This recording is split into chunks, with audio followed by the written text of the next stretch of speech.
It is factors affecting the photosynthesis.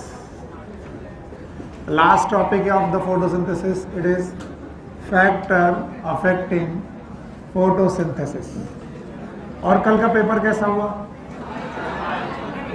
उसमें एक answer सही कर लीजिएगा. वो आंसर था B to A, जो -4 to -9. वो जो वाटर का ट्रांसपोर्ट था, वाटर पोटेंशियल ग्रेडियंट के रेस्पेक्ट में. ठीक,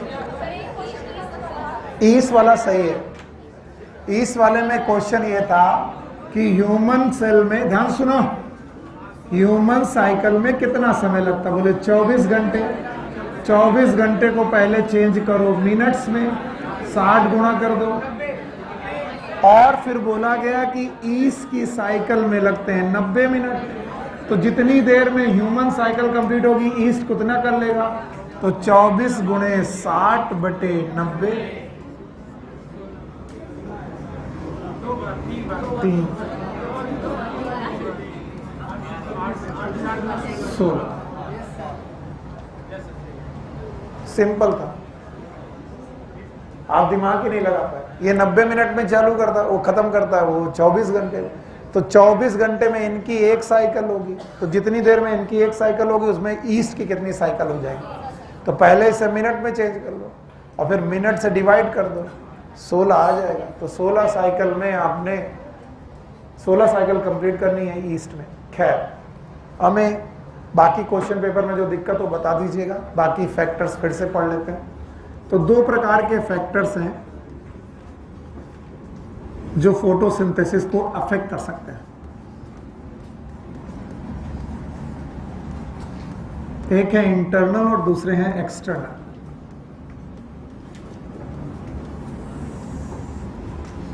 The 2 type of factor, one is known as internal factors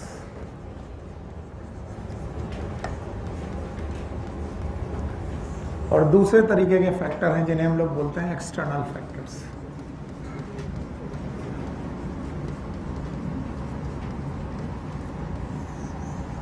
The internal factor, they are related with the plant and the leaf. They are related with plants and leaves.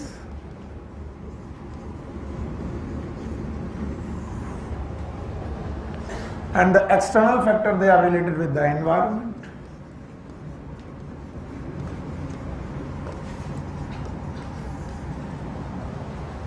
जब मैं plant और leaf से के factor जानने की कोशिश करता हूं, it is a number of leaf, age of leaf,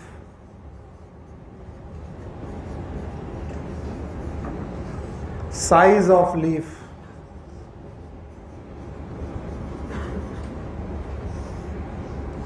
and orientation of leaf. इन सारे फैक्टर को समझ लेना जरूरी है.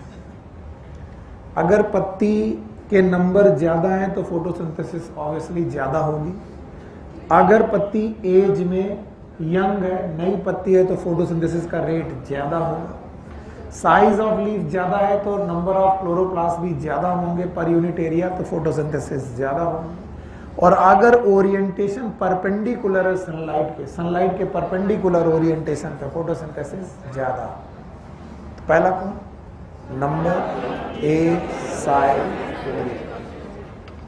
इसके अलावा लीफ के अंदर mesophyll cell, number of mesophyll cell.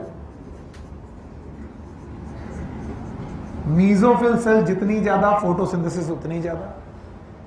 इसके बाद मीजोफिल सेल के अंदर नंबर ऑफ क्लोरोप्लास्ट. क्लोरोप्लास्ट जितने ज्यादा, फोटोसिंथेसिस उतनी ज्यादा. और क्लोरोप्लास्ट के अंदर अमाउंट ऑफ क्लोरोफिल.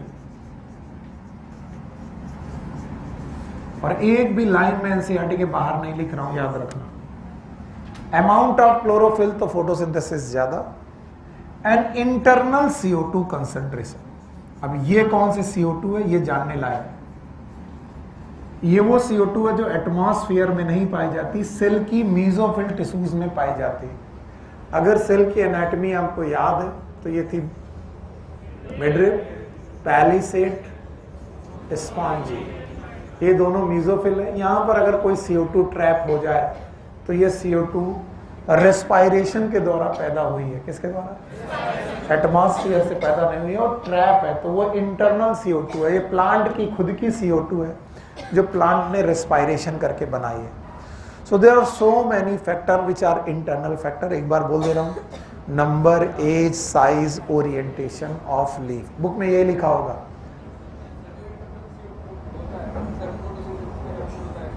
बेटा फोटोसिंथेसिस में यूज होता है इंटरनल CO2 जो रेस्पायरेशन के दौरान पैदा हुआ है। Very good, thank you very much. I am highly honoured कि इतने दिन बाद किसी ने मुझसे एक क्वेश्चन पूछा। किसी को पूछना ही नहीं होता। फिर से देखो, जितनी भी ये कोशिकाएं हैं ये रेस्पायरेशन करेंगी। क्या करेंगी? और रेस्पायरेशन के दौरान ये CO2 पैदा करेंगी। ये CO2 इन स्टोमेटा से बाहर निकल जाना चाहिए, लेकिन कुछ CO2 इन्हीं में ट्रैप हो जाता है। ये CO2 भी फोटोसिंथेसिस के काम आता है। ऐसा नहीं कि एटमॉस्फेरिक का ही CO2 काम है, ये CO2 भी काम आता है, क्योंकि एक ना एक दिन इसे भी एटमॉस्फेयर में जाना था, लेकिन ये गया नहीं क्योंकि पैरेन्काइमा में ट्रैप हो गया। तो इंटरनल CO2 कंसंट्रेशन भी मायने रखती है। और ये CO2 एटमॉस्फेयर की ही प्लांट की क्यों है? क्योंकि उसमें respiration. So there are so many factor. एक बार मैं बोल दे रहा हूँ, it is the number, age, size, orientation. अपनी NCERT देखिए, यही लिखा होगा, number, age, size and orientation of leaf. इसके बाद मीजोफिल सेल, फिर मीजोफिल सेल में क्लोरोप्लास्ट, फिर उनमें अमाउंट ऑफ क्लोरोफिल, फिर इंटरनल CO2। मुझे कैसे याद रहता है? मैं सोचता हूँ कि पत्तियों का नंबर, पत्तियों का साइज, ओरिएंटेशन और एज। इसके बाद पत्ती के अंदर घुसो, क्या मिलेगी? मीजोफिल। मीजोफिल के अंदर घुसो, क्लोरोप्लास्ट के अंदर। सब एक दूसरे से रिलेटेड है। आप बता पाओगे? हाँ जाओ बोलो। नंबर, इसके बाद मीजोफिल, अमाउंट ऑफ क्लोरोप्लास्ट। इसके बाद एनवायरमेंट फैक्टर। एनवायरमेंट फैक्टर में 4 मेन फैक्टर हैं। एक लाइट, दूसरा कार्बन डाइऑक्साइड कंसंट्रेशन। अब बताओ ये कौन सी कार्बन डाइऑक्साइड है? इंटरनल के एक्सटर्नल? एक्सटर्नल। इसके अलावा टेम्परेचर, और दूसरा वाटर अवेलेबिलिटी।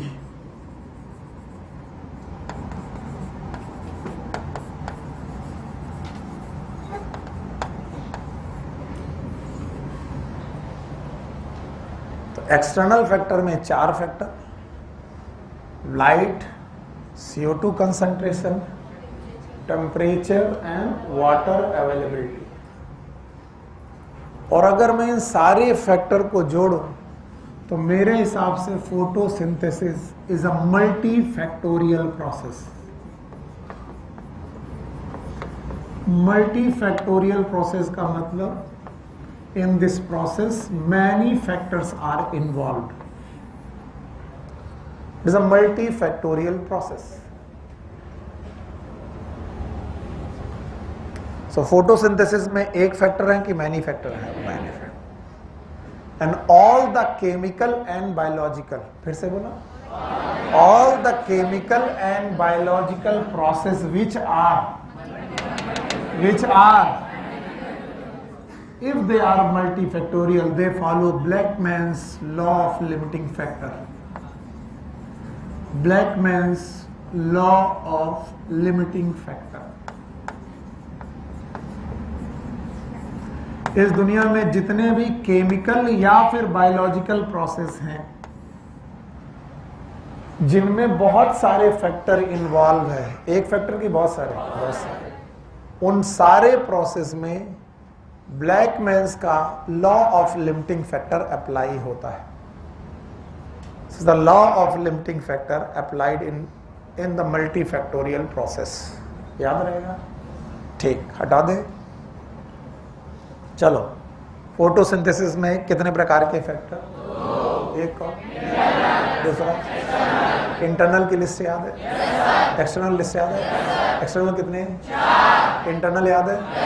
1 फैक्टर की मैनी फैक्टर? और मैन्युफैक्चर के जितने भी प्रोसेस होते हैं उनमें कौन सा लगता है? Blackman's law of limiting factor.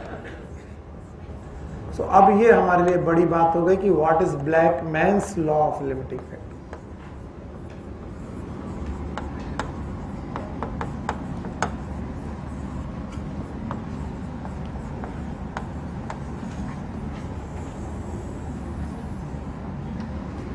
कि सर ये Blackman's law of limiting factor क्या है? वैसे अगर रेट ऑफ रिएक्शन पढ़ रहे होते तो केमिस्ट्री में ये बहुत सिंपल सा, बहुत छोटा सा रिएक्शन है, लेकिन बायोलॉजी में पढ़ाते वक्त इसे बड़ा ग्रैंड्योर बनाना पड़ता है ताकि आपको ज़्यादा समय तक याद रहे। ग्रैंड्योर बनाने के चक्कर में कई बार मैं एक कहानी सुनाता हूँ, हर साल वही, इस साल भी वही सुना देता हूँ। अपने यहाँ पर एक जेके मंदिर करके जगह, जेके और ये है काका देव। यहाँ से मैं कहता हूँ पूरी कॉलेज दौड़, पूरी क्लास दौड़ लगाएगी। नियम ये है कि जितने जल्दी पहुंचोगे उतना बड़ा गिफ्ट दूंगा मैं सबको। अगर 2 मिनट में पहुंचते हो तो यूरोप की ट्रिप करवाऊंगा, 5 मिनट में पहुंचते हो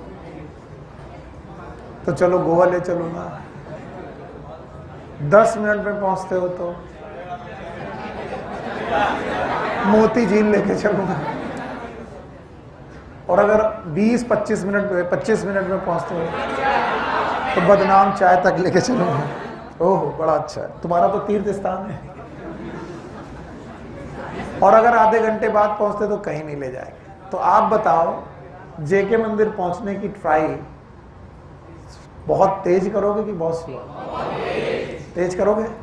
पर मैंने एक नियम बनाया है कि एक साथ पूरी क्लास के सारे लोग पहुंचने चाहिए, एक साथ सारे पहुंचने चाहिए। अगर कोई पहले पहुंचा मार खाएगा, कोई भी पहले पहुंचा मार खाएगा। पहुंचे तो एक साथ पूरी क्लास पहुंचे, ऐसा नहीं कि सर मैं पहले आ गया मुझे यूरोप ले चलो बाकी लोगों को बदनाम चाहिए, ऐसा नहीं।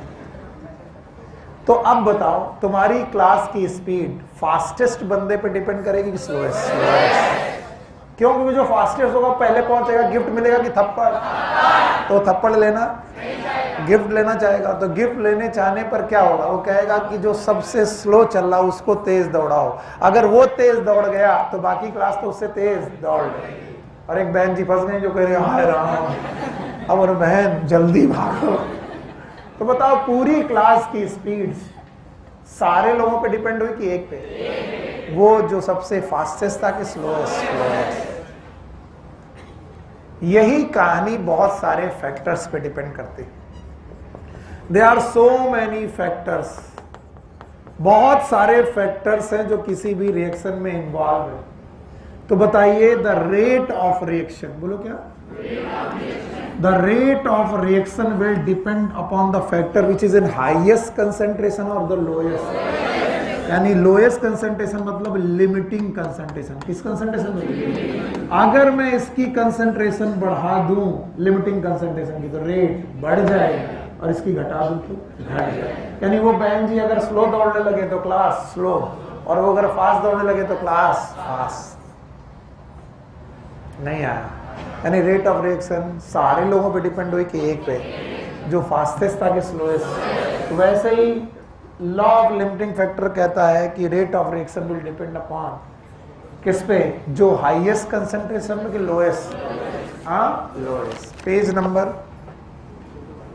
222। इन जो लिटरल मीनिंग है मैं वो लिख रहा हूं, क्योंकि कई बार आप लोग लड़ते हो कि सर आप पढ़ा देते हो समझ में नहीं आता। बोलते हैं if a chemical process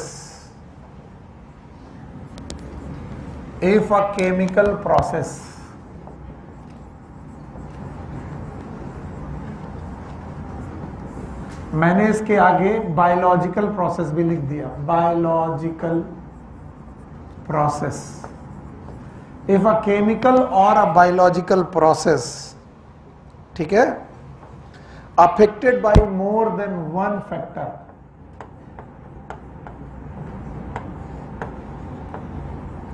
more than one factor, अगर कोई केमिकल प्रोसेस एक से ज्यादा फैक्टर पे डिपेंड करती है, then its rate will then its rate will determined by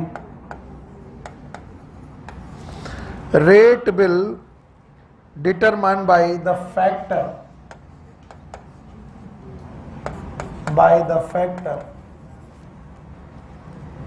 which is nearest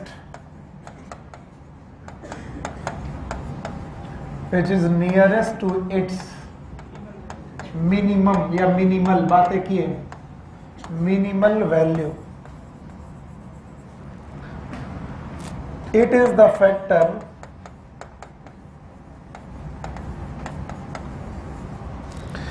which directly affect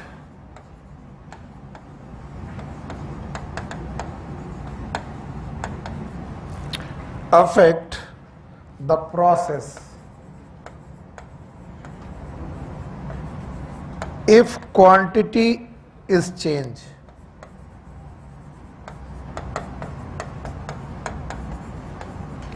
यह है लिटरल जो आपकी एनसीईआरटी ने लिखा है, एग्जैक्ट वही जो एनसीईआरटी ने लिखा है.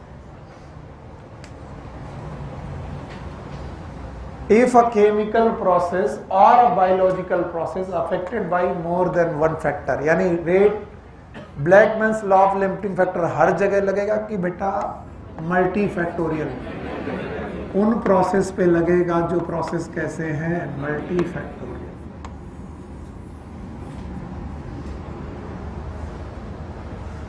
The Blackman's law of limiting factor is always applicable for the process which is unifactorial के multifactorial. तो बताओ ये रिएक्शन एक फैक्टर पे डिपेंडेंट है कि मैनी, लेकिन रेट ऑफ रिएक्शन सब पे डिपेंड करे एक पर, किस पर, जो सबसे कम कंसंट्रेशन पे है. सुनो भाई, अगर ये ना समझ में आए तो मेरी बात ध्यान सुनो. मेरी रेट ऑफ रिएक्शन का नाम है दौड़ना, और रेट ऑफ रिएक्शन का मतलब है स्पीड. तो पूरी क्लास की स्पीड किस पर डिपेंड करेगी? वो बच्चा जो सबसे फास्ट दौड़ा कि सबसे स्लो. क्योंकि फास्ट वाला तो आगे बढ़ जाएगा, लेकिन पहुंचना साथ में है, साथ में पहुंचना है तो स्लोएस्ट वाले को दौड़ाओ, क्योंकि सारे लोग इससे तेज दौड़ना जानते हैं. ये अगर तेज दौड़ेगा तो बाकी लोग इससे तेज दौड़ लेंगे. तो जितना ये तेज दौड़ेगा उतना तो सब लोग दौड़ ही लेते हैं. तो रेट ऑफ रिएक्शन सब पे डिपेंड कर रही है, सब पे की एक पर. तो बताओ अगर यहाँ पर चार फैक्टर है, लाइट, क्लोरोफिल, सनलाइट, फुट और वाटर, इवन समन वाटर, इसके अलावा क्या था, टेम्परेचर, इसके अलावा अमाउंट ऑफ क्लोरोफिल, लीफ, तो सब पर डिपेंड करेगी रेट ऑफ रिएक्शन की कोई एक, जो फॉर एग्जाम्पल इन्होंने बोला मान लो एक फोटोसिंथेसिस प्रोसेस है, पौधों में क्लोरोफिल है, जितना होना चाहिए उससे ज्यादा है, सनलाइट की कमी नहीं है, खूब सूरज निकल रहा है, सनलाइट भी खूब है, वाटर भी खूब दे रहे हो, पानी भी खूब पहुंचा, चार चीजें बोलो, CO2 वाटर भी पहुंचा रहा है, CO2 भी पहुंचा रहा है, यानी सब कुछ दे रहा है. CO2 भी अमाउंट में ठीक है, वाटर भी अच्छा है, क्लोरोफिल भी खूब है, और सनलाइट पड़ रही है. लेकिन सनलाइट जितनी पड़नी चाहिए उतनी पड़ रही, लेकिन टेम्परेचर थोड़ा लो है. क्या है? लो. मान लो आजकल सर्दियों में टेम्परेचर 7, 8, 10 डिग्री चला गया और फोटोसिंथेसिस 25 डिग्री में बेहतर होती, किसमें? 25.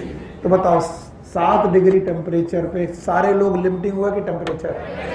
अब बताओ सनलाइट बढ़ाने पर फोटोसिंथेसिस बढ़ेगी कि नहीं बढ़ेगी? नहीं बढ़ेगी. बताओ CO2 बढ़ाने पर बढ़ेगी? बताओ क्लोरोफिल बढ़ाने पर, वाटर बढ़ाने पर? क्योंकि इन पे डिपेंड कर रही है, लेकिन रेट इन पे डिपेंड, क्योंकि ये लिमिटिंग. कौन लिमिटिंग है?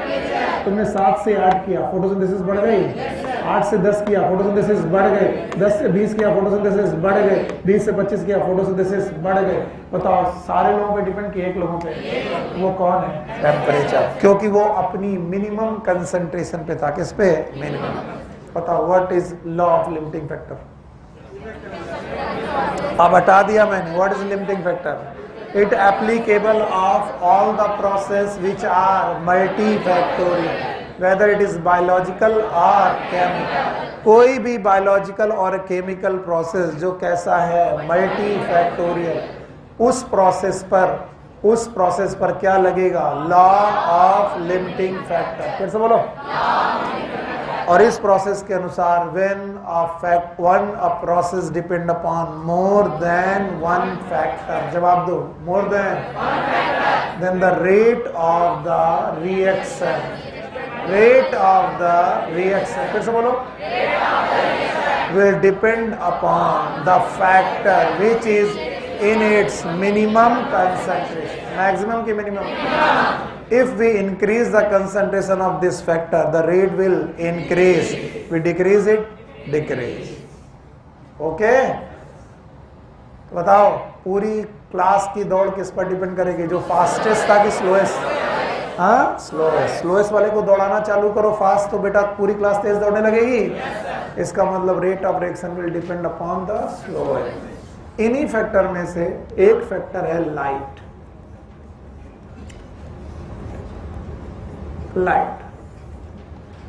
फोटोसिंथेसिस लाइट पर दोनों तरीके से डिपेंड करती है, on the basis of quality of light. Photosynthesis depend upon the light on the basis of quality as well as on the basis of quantity. यानी लाइट के ऊपर फोटोसिंथेसिस दोनों तरीके से डिपेंड करती है, क्वालिटी में भी और क्वांटिटी में भी। चलो भाई Surya Babu, tell me about the quality of light and the dependence of the photosynthesis upon the quality of light. खड़े हो। Quality of light, just because कि मैं बहुत तेज चिल्लाना नहीं चाहता हूं, तुम सो जाओगे। सो तो नहीं रहे थे तुम, ऑलमोस्ट सो ही रहे थे। क्वालिटी ऑफ लाइट से आपका मतलब क्या है? पहले दिमाग में जोर डालो, क्वालिटी ऑफ लाइट से मतलब क्या है? बिल्कुल शांत रहिएगा बाकी लोग। डंडा कहां है भैया? जरा डंडा उठाओ, बाहर आओ,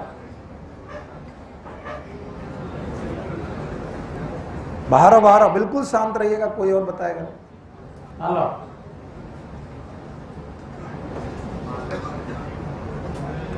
लाइट दिखती कैसी है? क्वालिटी ऑफ लाइट में लाइट दिखती कैसी है? ये फिजिक्स पढ़ते पढ़ते ये भी बोल रहे हो कि quality of light depend upon the wavelength of light and frequency of wavelength of light and frequency of. चलो छोड़ दिया, अब बताओ वेवलेंथ ऑफ लाइट की बेसिस पर लाइट कितने प्रकार की? 7 प्रकार की। यही पूछा था, बोलो कौन सा? Violet, indigo, blue, green, yellow, orange. इसका रेट ऑफ फोटोसिंथेसिस से क्या रिलेशन है? सर जो रेड लाइट है, इसे क्या बोलते हैं वो बोल दो, छोड़ दो।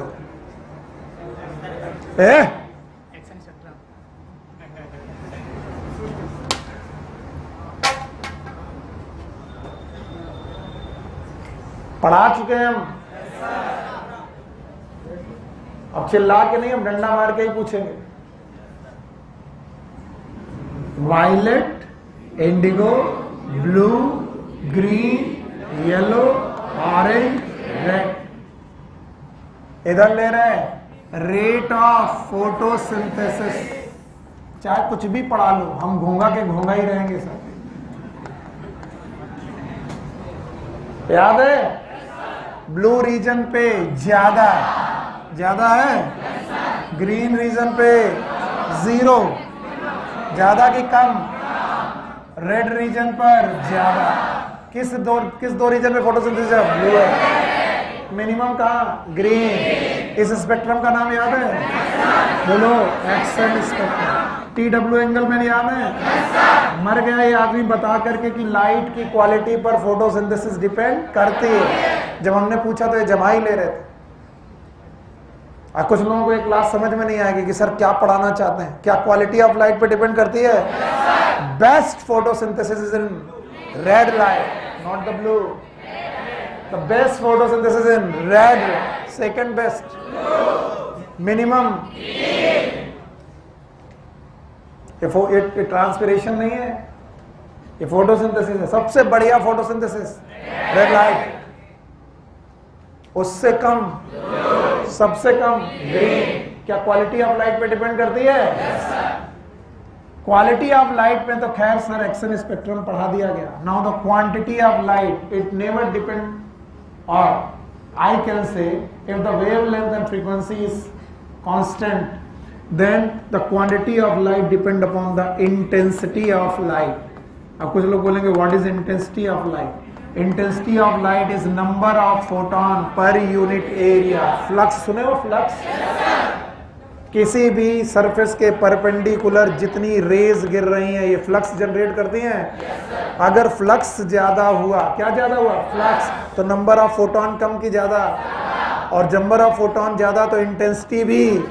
तो इसका मतलब धूप ये गर्मी वाली है कि सर्दी वाली? गर्मी वाली. गर्मी में इंटेंसिटी ऑफ सनलाइट, फ्रीक्वेंसी ज्यादा कि इंटेंसिटी? इंटेंसिटी, क्योंकि number of proton per unit area ज्यादा है. तो सर इंटेंसिटी ऑफ लाइट का क्या प्रभाव पड़ेगा ये भी पढ़ा दो सर. और वही पढ़ाने आया हूं क्योंकि ये तो पढ़ा चुका हूं. बोलते हैं हाई लाइट इंटेंसिटी पर, फिर से सुनना, किस पे? हाई लाइट इंटेंसिटी पर लाइट बढ़ाने पर फोटोसिंथेसिस पे कोई फर्क नहीं पड़ेगा. 3 बार इसे सुनो. हाई लाइट इंटेंसिटी ऑलरेडी है और ऊपर से और लाइट इंटेंसिटी बढ़ाते जा रहे हो. हाई लाइट इंटेंसिटी होने पर लाइट इंटेंसिटी और बढ़ाओगे, there will be no effect upon photosynthesis. बोलते हैं क्यों? क्योंकि ब्लैक मैन कह के गए हैं कि लाइट एक फैक्टर जरूर है लेकिन वो लिमिटिंग फैक्टर नहीं है. कब? और rate of reaction will depend upon limiting factor. किस पर? फिर से बोलो. और हाई लाइट इंटेंसिटी अगर है तो ऑलरेडी सनलाइट कम है कि ज्यादा? और अगर सनलाइट ज्यादा है तो 2 से 10% लाइट तो वैसे ही मिल रही है पार की. पार याद है? Photosynthetic active radiation. इस पार का 2 से 10% अगर लाइट पड़ जाए तो बताइए क्या फोटोसिंथेसिस सैचुरेट हो सकती है? Yes sir. तो हाई लाइट इंटेंसिटी में लाइट की कमी नहीं है. तो there are so many factor, बहुत सारे फैक्टर हैं. उन कोई फैक्टर में कोई एक फैक्टर कम होगा. तो बताओ तुम बढ़ा क्या रहे? लाइट. जो ऑलरेडी तेज दौड़ रहा था उसे और तेज दौड़ाने से क्लास की तेज स्पीड बढ़ जाएगी? नहीं बढ़ेगी. जो ऑलरेडी हाई इंटेंसिटी में था और इंटेंसिटी बढ़ा दी, बताओ रेट ऑफ रिएक्शन बढ़ेगा कि नहीं बढ़ेगा? नहीं बढ़ेगा, क्योंकि ब्लैक मैन कह के गए हैं rate of reaction will depend upon the factor which is maximum concentration की मिनिमम. और हाई लाइट इंटेंसिटी में light is at its maximum. तो बताओ रेट ऑफ रिएक्शन इस पे डिपेंड नहीं करेगा.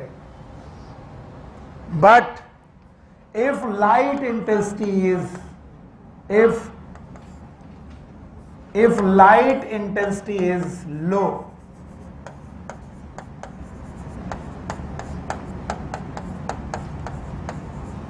if light intensity is low, the rate of reaction, the rate of photosynthesis increase on increasing light intensity. अब इस लाइन का मतलब फिर से बताओ. अगर लाइट इंटेंसिटी लो है, क्या है? लो है. इसका मतलब बाकी फैक्टर एडिक्वेट है, प्रचुर है. कौन कम है? इसका मतलब लाइट अपनी मैक्सिमम वैल्यू पे कि मिनिमम? इसका मतलब रेट ऑफ रिएक्शन अब किस पे डिपेंड करेगा? और लाइट का बढ़ाने पर रेट ऑफ फोटोसिंथेसिस बढ़ेगा, क्योंकि ब्लैक मैन कह के गए हैं जो मिनिमम है उसे बढ़ाओ तो रेट ऑफ रिएक्शन बढ़ेगा, उसे घटाओ तो रेट ऑफ रिएक्शन घटेगा. नहीं आया? कुछ नहीं आया? आया?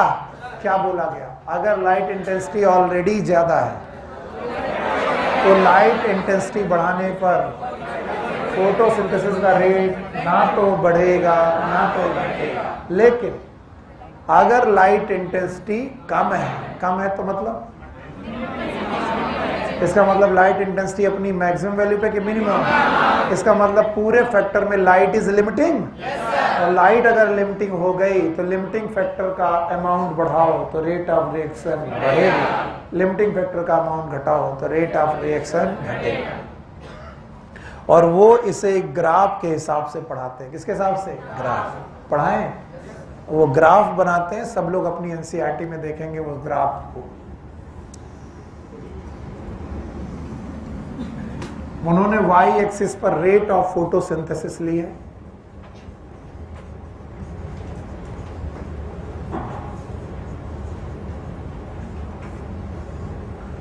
और एक्स एक्सिस पे लाइट इंटेंसिटी ली है। ये ग्राफ बहुत मुश्किल कर देता है जब मैं क्वेश्चन बनाता हूं। मैं फिर बता दे रहा हूं, इसलिए अभी ग्राफ से जितने क्वेश्चन पूछने हैं पूछ लेना, क्योंकि मैं क्वेश्चन पूछूंगा आपसे, आपको लगेगा सर ने पढ़ाया नहीं पूछा। बोलते हैं अगर लाइट इंटेंसिटी ऑलरेडी लो है तो लाइट की इंटेंसिटी बढ़ाने पर फोटोसिंथेसिस घटेगी कि बढ़ेगी? बढ़ेगी। और एक पॉइंट पे जाके मैक्सिमम हो जाएगी।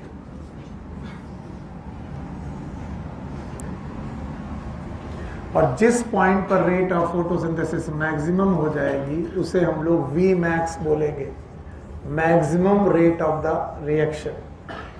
और एक इसका वी मैक्स है फोटोसिंथेसिस। फिर ग्राफ में 3 पॉइंट इन्होंने बताए हैं, रादर 4 पॉइंट है। पहला पॉइंट है ए, फिर इसके बाद एक ट्रांजिशन जोन है जो है बी, फिर एक और जोन है दैट इज सी, फिर जहां से मैक्सिमम रेट ऑफ फोटोसिंथेसिस आ गई है वहां पर रखा है डी, और जो वी मैक्स है दैट इज ई। ये इतने पॉइंट है, बुक में देख लो। It is A, it is B, it is C, it is D, it is E. सबसे पहले what is E? It is maximum velocity, यानी maximum rate of reaction. What is D? It is the intensity, it is at the rate of reaction is maximum. इसका मतलब ये वो point है जहां पर फोटोसिंथेसिस सैचुरेट हो गई। फिर से सुनो, पहली बार में नहीं समझ में आता। डी पॉइंट एक्स एक्सिस पर है, इसका मतलब क्या बता रहा है? इसका मतलब डी पॉइंट वो लाइट इंटेंसिटी है जिस पर फोटोसिंथेसिस सैचुरेट हो जाए। क्या हो जाएगा? इसका मतलब D is the 10% of power. What is power?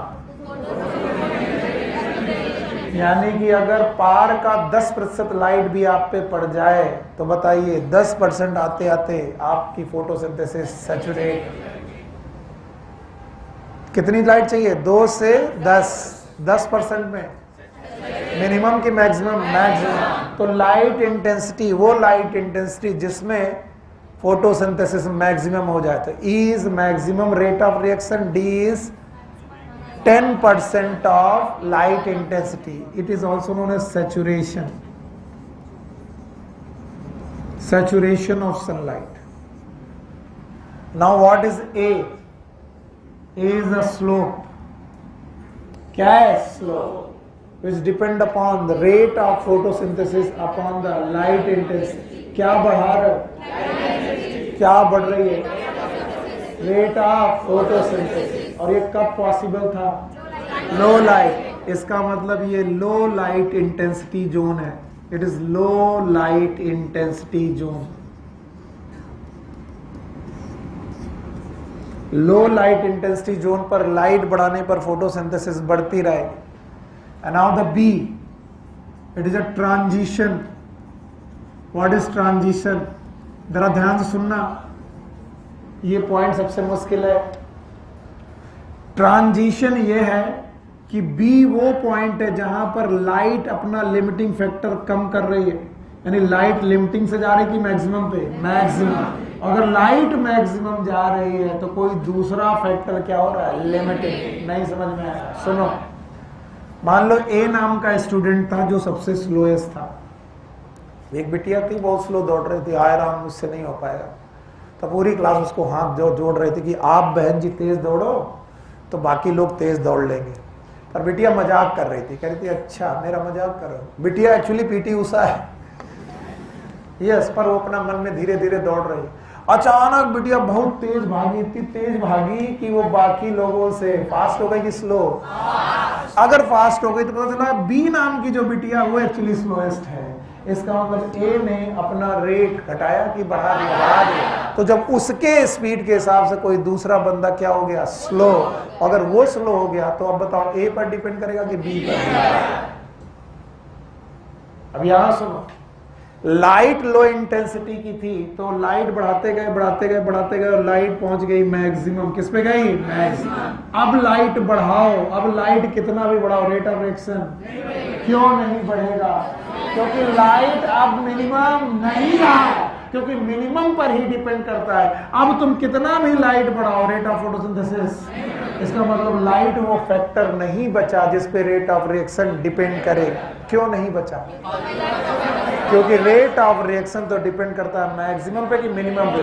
इसका मतलब डी पॉइंट के बाद रेट मिनिमम नहीं बचा। मिनिमम नहीं बचा तो वो अपने मैक्सिमम पॉइंट पे जाने लगा। अब तुम लाइट बढ़ाओगे तो कोई दूसरा फैक्टर जो होगा वो लिमिटिंग। तो बी वो पॉइंट है at which some other factor become limiting, जहां पर कोई दूसरा फैक्टर है जो लिमिटिंग हो गया। लाइट लिमिटिंग फैक्टर से अलग हो गई, इसलिए लाइट कितना भी बढ़ाओ फोटोसिंथेसिस बढ़ने वाली नहीं है। क्यों नहीं बढ़ने वाली? क्योंकि फोटोसिंथेसिस का रेट किस पे डिपेंड करेगा?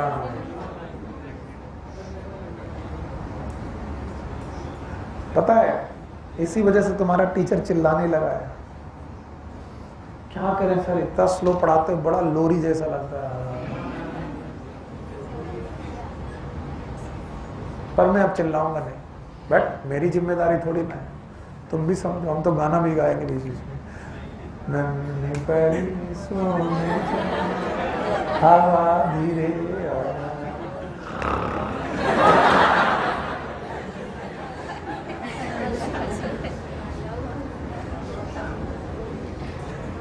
कुछ पल्ले पड़ा? बोले ये कहां से आवाज है? यहां से है। It is खर्राटा।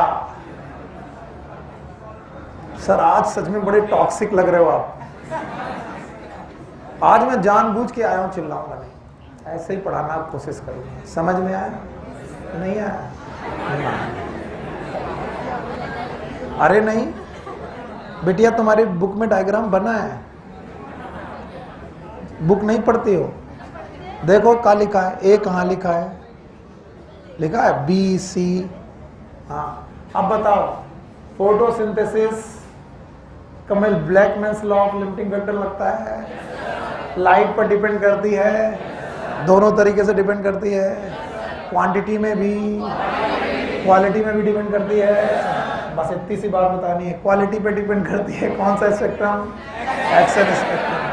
क्या रेट ऑफ फोटोसिंथेसिस वेवलेंथ पे डिपेंड करता है? सबसे बढ़िया ग्रीन में है, रेड में है, दूसरे नंबर पे सबसे कम। क्या क्वांटिटी में भी डिपेंड करता है? Quantity of light is defined by intensity. Intensity पे डिपेंड करता है। Intensity is the number of photon striking per unit area. Intensity अगर हाई है ऑलरेडी तो बताओ, हाई है अगर ऑलरेडी तो बताओ ये वाला जोन है, इट इज लो इंटेंसिटी की हाई इंटेंसिटी। अब बताओ हाई इंटेंसिटी जोन पर सनलाइट की इंटेंसिटी बढ़ाने पर रेट ऑफ रिएक्शन पे कोई फर्क नहीं पड़ेगा। पहले ही बोल दिया, हाई इंटेंसिटी जोन पर सनलाइट की इंटेंसिटी बढ़ाने पर बताओ फोटोसिंथेसिस पे कोई फर्क नहीं पड़ेगा। तो बताओ किस पर पड़ेगा? लो। लो इंटेंसिटी के केस में जैसे जैसे इंटेंसिटी बढ़ाओगे रेट ऑफ फोटोसिंथेसिस बढ़ेगी, 10% तक पहुंचते मिनिमम की मैक्सिमम, क्या सैचुरेशन हो जाएगा? अब ज्यादा बढ़ाओगे तब भी बढ़ेगा नहीं, क्योंकि आप लो से कहां चले गए, हाई। और इस पॉइंट पर आकर के लाइट लिमिटिंग हो गई कि सम अदर फैक्टर। तो आपके पास 5 पॉइंट है, पहला कौन? ए, दूसरा बी, तीसरा सी, चौथा डी, पांचवा ई। वाई एक्सिस पर डी कहां पर? एक्स। और ये स्लोप पर है, स्लोप पर बी सी, यहां पर स्लोप 0, यहां स्लोप मैक्सिमा, यहां ट्रांजिशन। क्या ये एक्सीलरेशन है? डी एक्सीलरेशन है। क्या ये स्टेशनरी है? पहले फोटोसिंथेसिस घटेगी कि बढ़ेगी? फिर मैक्सिमम और फिर स्टॉप। आगे बढ़ेगा नहीं। लाइट इंटेंसिटी बढ़ाते रहो, फोटोसिंथेसिस बढ़ेगी नहीं। क्यों? क्योंकि इस पॉइंट के बाद लाइट लिमिटिंग नहीं बढ़े। कोई और फैक्टर लिमिटिंग हो गया? That was the diagram. अभी भी नहीं आया, नहीं आया भैया। जब इधर बोर्ड की तरफ ध्यान दोगे तो आएगा। तुम कहीं देख हमारी तरफ रहे, सोच कहीं और रहे, तो कैसे आएगा? खड़े हो तो बस यही खराबी होती है, इसलिए बताते कि नहीं आया। तुमसे बताओ नहीं आया, तुम खड़ा कर देते हो। बेटा अब इसी सिचुएशन को दोबारा देखते हैं ध्यान से। एनवायरनमेंट में पानी की कमी नहीं है, पानी खूब है पौधे के पास। एनवायरनमेंट में कार्बन डाइऑक्साइड की कमी नहीं, खूब है। ओके, 2 काम। कार्बन डाइऑक्साइड, पौधों में क्लोरोफिल की कमी नहीं, टेम्परेचर भी ठीक ठाक है, 25-30 डिग्री है। अचानक कोहरा आ गया, क्या आ गया? या फिर बादल छा गए, क्या छा गए? और बादल छाने की वजह से चारों तरफ लाइट पहुंची, कम की ज्यादा? कम। अगर लाइट कम पहुंची तो बताओ यहां पर CO2 लिमिटिंग हुई क्या? हाँ, बताओ जैसे जैसे कोहरा छटता जाएगा पौधों में फोटोसिंथेसिस की प्रक्रिया घटती जाएगी, बढ़ती जाएगी? क्यों बढ़ती जाएगी? क्योंकि जैसे ही कोहरा छटता जाएगा पानी और मिलता जाएगा। क्या मिलती जाएगी? सनलाइट। तो इसका मतलब है इस समय लिमिटिंग कौन है? सनलाइट। अचानक कोहरा छट गया, धूप बहुत तेज निकलने लगी, और धूप पड़ेगी, फोटोसिंथेसिस और बढ़ेगी कि नहीं बढ़ेगी? नहीं बढ़ेगी, क्योंकि हो सकता है उस लाइट के हिसाब से पानी कम पड़ गया हो। तो अब बताओ कौन लिमिटिंग हो गया? पानी। तो अब बताओ उस लाइट पर उतनी फोटोसिंथेसिस बढ़ाने के लिए लाइट लिमिटिंग हो गया कि पानी? मान लो पानी भी खूब मिल गया, कार्बन डाइऑक्साइड क्या कम पड़ गई? कार्बन डाइऑक्साइड नहीं आया। बैठो, एक बार और ग्राफ बना दे, नहीं वरना दुखी हो जाएगा। सब लोग बनाएंगे भाई। बताओ कितनी एक्सिस हैं? पहला कौन? वाई एक्सिस, ये वाला। ये बताओ क्या है? आर। What is R? ये क्या है? I. What is I? Intensity. इधर चलोगे तो इंटेंसिटी घटेगी कि बढ़ेगी? इधर रेट ऑफ रिएक्शन घटेगा कि बढ़ेगा? ऑलरेडी ग्राफ में लो इंटेंसिटी है। पहले से बोलो क्या है? लो। अगर लो इंटेंसिटी है, अगर लो इंटेंसिटी है भाइयों बहनों, तो जरा मुझे बताओ इंटेंसिटी बढ़ाने पर फोटोसिंथेसिस घटेगी कि बढ़ेगी? हाँ बताओ कितनी इंटेंसिटी बढ़ जाए? 10%। पार का कितना? तो बताओ फोटोसिंथेसिस के लिए मिनिमम मैक्सिमम की सैचुरेशन? हाँ, सैचुरेशन। उस पॉइंट पर V max. What is V max? Rate of reaction, minimum की मैक्सिमम। चिल्लाए बिना आते ही नहीं। अब बताओ ये वाला जोन जो है वो लाइट, लो लाइट इंटेंसिटी की हाई? हाँ, लो लाइट। क्या ये वाला जोन ट्रांजिशन है जहां पर लो लाइट धीरे धीरे हाई हो रही है, और ये वाला हाई लाइट? तो अगर ग्राफ यू शुरू हुआ होता भाइयों बहनों, यहां से शुरू हुआ होता, ग्राफ यहां होता ही नहीं। तो अगर ग्राफ यहां होता ही नहीं और ये होता रेट ऑफ रिएक्शन और ये होता इंटेंसिटी, अब इंटेंसिटी बढ़ाने पर रेट ऑफ रिएक्शन बढ़ता कि नहीं बढ़ता? हाँ, क्यों नहीं बढ़ता? क्योंकि ये लो है कि हाई? हाँ, तो इंटेंसिटी बढ़ाने पर फोटोसिंथेसिस कब बढ़ेगी? हाई पर कि लो पर? इसीलिए ग्राफ का दूसरा हिस्सा जानना जरूरी है। जहां पर लाइट इंटेंसिटी लो है तो लो लाइट इंटेंसिटी में इंटेंसिटी बढ़ाने पर रेट ऑफ रिएक्शन बढ़ रहा है। तो ये रीजन लो लाइट, ए वाला रीजन लो लाइट, बी वाला ट्रांजिशन, सी वाला हाई लाइट। हाँ, ये क्या है? सैचुरेशन। ये है मैक्सिमम रेट ऑफ रिएक्शन। अभी भी नहीं है, जब इधर ध्यान लगाओगे तब वही समझ में आएगा, इधर उधर ध्यान लगाओगे तो ध्यान चला जाएगा। तो बताओ, हाई लाइट इंटेंसिटी पर रेट ऑफ रिएक्शन लाइट पर डिपेंड, लाइट पे डिपेंड करेगा, लेकिन रेट ऑफ रिएक्शन लाइट पे डिपेंड। कारण बताओ, क्योंकि लाइट वहां पर लिमिटिंग नहीं है। और ब्लैक मैन दादा मर गए कह कह के कि सब पर डिपेंड करेगा, लेकिन रेट ऑफ रिएक्शन उसी पर डिपेंड करेगा जो अपनी मैक्सिमम पे हो कि मिनिमम पे हो। चिल्लाओ मेरे साथ, बिना चिल्लाए आएगा नहीं। क्या बताओ, रिएक्शन का रेट नहीं बोल रहा हूं, पर बोल रहा हूं फोटोसिंथेसिस। क्या फोटोसिंथेसिस एज ऑफ लीफ पर डिपेंड करती है? यस। साइज पर, ओरिएंटेशन पर, क्लोरोप्लास्ट पर, क्लोरोफिल पर, इंटरनल CO2 पर, लाइट पर, टेम्परेचर पर, वाटर पर, CO2 पर, सब पर डिपेंड करती है। क्या सब पर फोटोसिंथेसिस डिपेंड करती है? यस। लेकिन रेट ऑफ रिएक्शन सब पर डिपेंड नहीं। सब पर डिपेंड करना अलग बात है, रेट ऑफ रिएक्शन अलग बात है। नहीं आया? कोई कहे CO2 के बिना फोटोसिंथेसिस हो जाएगी? नहीं, वो उसके बिना नहीं हो पाएगी, यानी उस पर भी डिपेंड करती है। लेकिन रेट ऑफ रिएक्शन किस पे डिपेंड करेगा?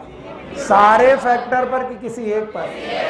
और वो जो कैसा है? मिनिमम। बताओ, हाई लाइट इंटेंसिटी पर लाइट इंटेंसिटी मिनिमम की मैक्सिमम? मैक्सिमम। इसलिए उस पर रेट ऑफ रिएक्शन, लेकिन रेट नहीं डिपेंड करेगा तो क्या फोटोसिंथेसिस नहीं डिपेंड करे? लेकिन रेट उस पर डिपेंड करेगा जो मैक्सिमम है कि मिनिमम? मिनिमम। तो लो लाइट इंटेंसिटी पर लाइट इज मिनिमम, तो लाइट इंटेंसिटी बढ़ाने पर रेट ऑफ रिएक्शन बढ़ेगा।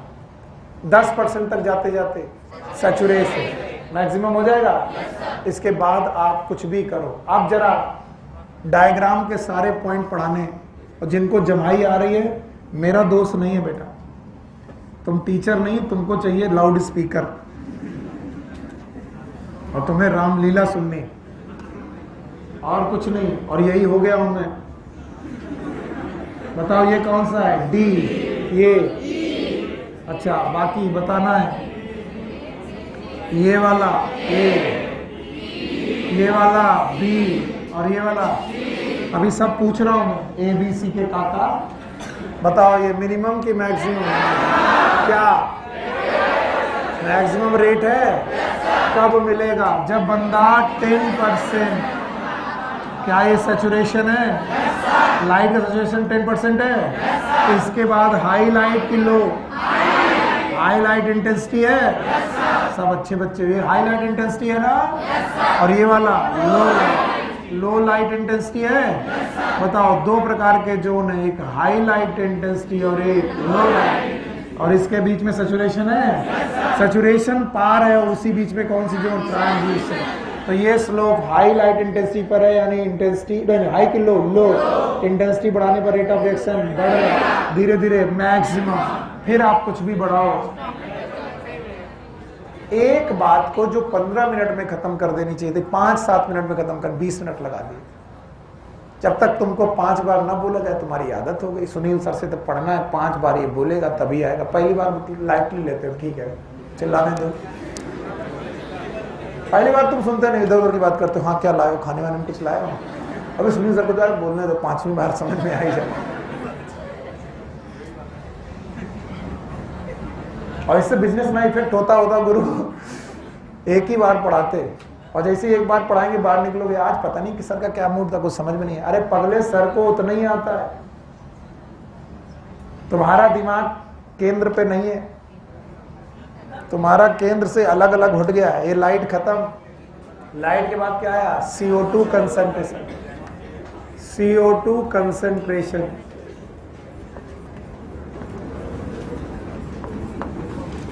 पहले CO2 कंसंट्रेशन से कुछ डाटा, भाइयों बहनों, मेरे प्यारे बच्चों, मेरे सोना, मेरे बाबू, ध्यान से बोलते हैं। एनवायरनमेंट में नाइट्रोजन 78% है, ऑक्सीजन जो है वो 21% है, दोनों मिलाकर 99% का पोर्शन रखते हैं, 1% में रेस्ट ऑफ गैसेस है, और इन्हीं रेस्ट ऑफ गैसेस में हमारी CO2 है जो 1% में है कि 1% से कम है। तो ऐसा देखा गया है कि एटमॉस्फेयर में कार्बन डाइऑक्साइड की कंसंट्रेशन 0.03% से लेकर 0.04% के बीच में कहीं पर लाई करती है। 0.03% से लेकर 0.04% तक लाई करती है। और बोल रहे चूंकि पॉल्यूशन बढ़ रहा है, तो बढ़ते हुए पॉल्यूशन में भगवान की दया से हमको बड़ी उपलब्धि मिल रही है कि हमारी CO2 कंसंट्रेशन धीरे धीरे 0.04 से 0.05 की तरफ जा रही है। और एक दिन जब हम 0.05% तक पहुंच जाएंगे तो ये एक टॉक्सिक कंसंट्रेशन होगी। कैसी होगी? टॉक्सिक। इसके आगे बढ़ना मतलब फोटोसिंथेसिस बढ़ेगा कि घट जाएगा? घट जाएगा।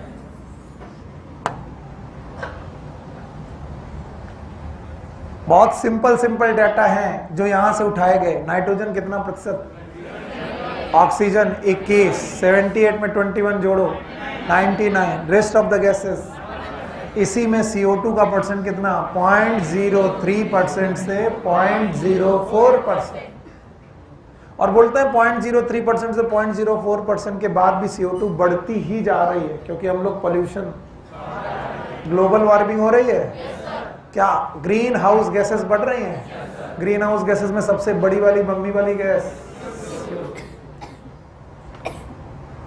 CO2 जितनी बढ़ेगी उतना ज्यादा पॉल्यूशन होगा। अब बोलते हैं, ध्यान सुनना, एट लो लाइट इंटेंसिटी। अब इसका जो भी कोई बता देगा, एट लो लाइट इंटेंसिटी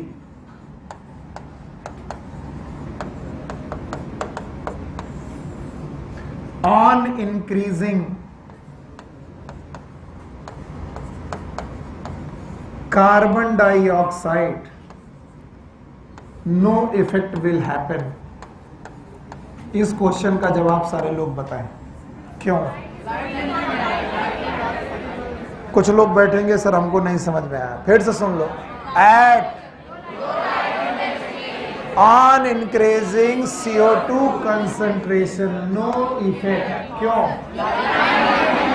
क्योंकि at low light intensity में light is limiting, light is और light is limiting, और तुम बढ़ा क्या रहे हो? तो रेट ऑफ रिएक्शन CO2 पर डिपेंड करेगा कि लिमिटिंग पर? लिमिटिंग पर। कौन सा? लाइट पर डिपेंड करेगा। तो कहते हैं लो लाइट इंटेंसिटी पर CO2 बढ़ाने से कुछ नहीं होगा। एक बार लाइट वाला डायग्राम फिर से देखो, छठी बार। पता नहीं तुम क्या समझोगे। ये है light intensity. What is light? It is R, और rate of reaction depend upon light. इस वाली जोन पर लो लाइट है कि हाई लाइट? लो लाइट। फिर से बोलो, लो लाइट इंटेंसिटी पर आप लाइट नहीं बढ़ा रहे हो तो रेट ऑफ रिएक्शन नहीं बढ़ेगा। आप बढ़ा क्या रहे हो? एनसीईआरटी बड़ी मुश्किल किताब इसीलिए क्योंकि आप लोग दो लाइनों को बीच में अंतर नहीं समझ पा रहे। At low light intensity light is limiting, और तुम बढ़ा क्या रहे हो? तो कोई फर्क, क्योंकि rate, law of limiting factor बोलता है किसको बढ़ाया जाए? लिमिटिंग फैक्टर कौन है? लाइट। लाइट बढ़ाओ रेट ऑफ रिएक्शन बढ़ेगा, तुम बढ़ा क्या रहे हो? CO2। तो फिर कहते हैं लो लाइट इंटेंसिटी पर CO2 बढ़ाने पर कोई फर्क नहीं पड़ेगा। फिर क्या होगा? बोलते हैं at high light intensity, at high light intensity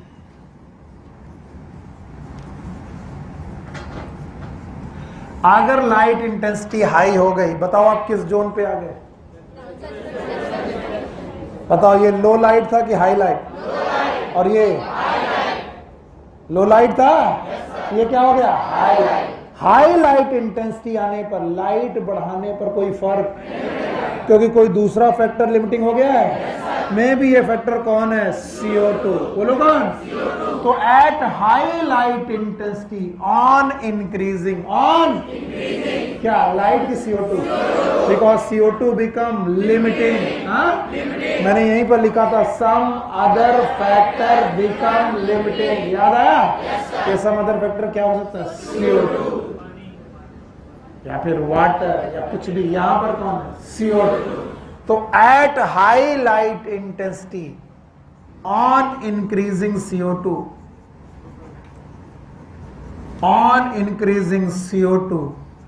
rate of photosynthesis increases।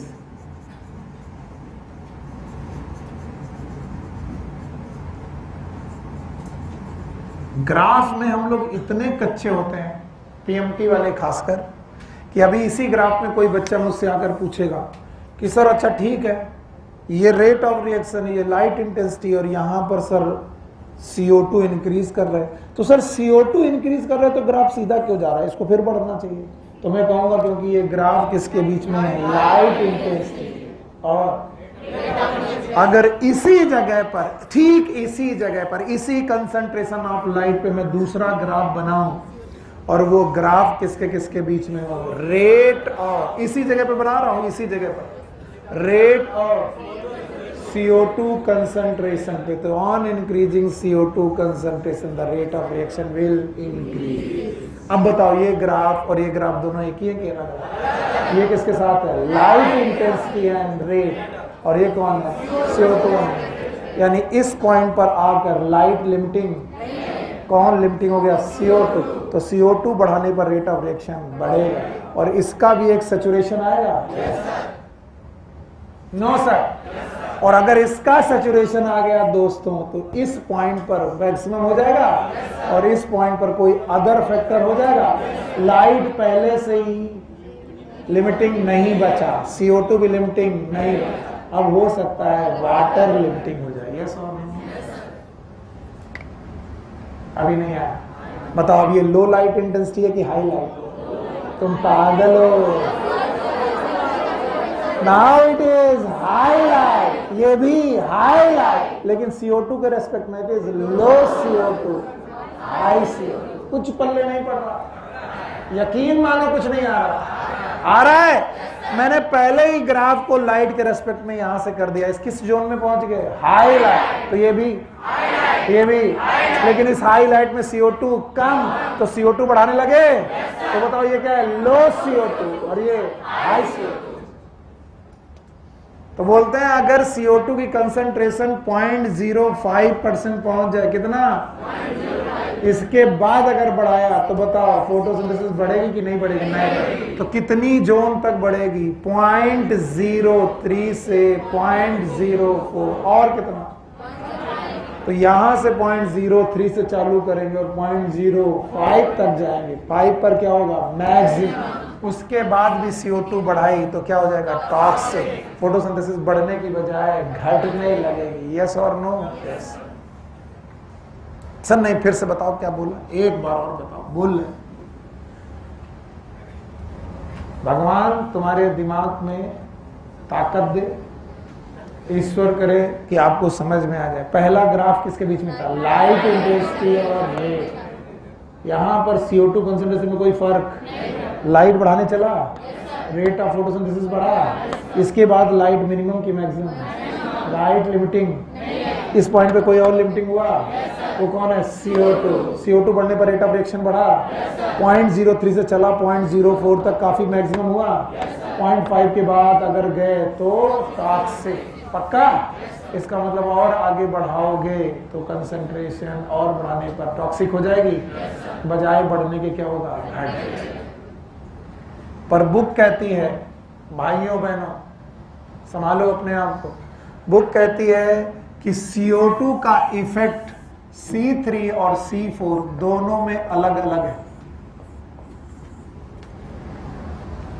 किसी को मतलब नहीं है क्या अलग अलग है, हम भी बैठ जाते हैं। और इधर देखा मम्मी का समय जब तक मैं ना कहूं। अब बताओ फोटो रेस्पिरेशन कब होता था? कब होता था पता नहीं।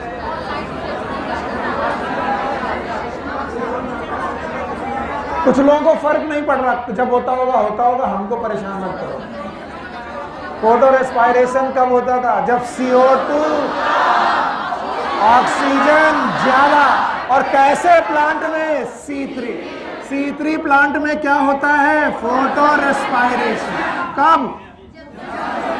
जब CO2 क्या हो? कम। तो ये CO2 कम चाहेंगे कि ज्यादा?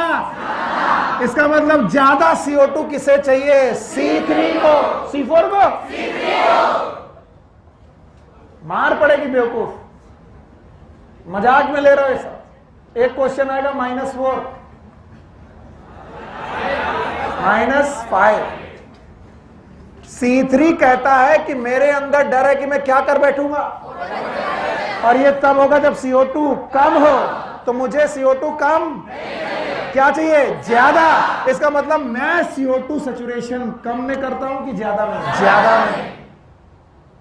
और C4 ये कहते हैं कि मैं तो लो CO2 में भी रह लेता हूं, क्योंकि भगवान ने मुझे क्रेंज एनाटॉमी दी है। क्या दी है?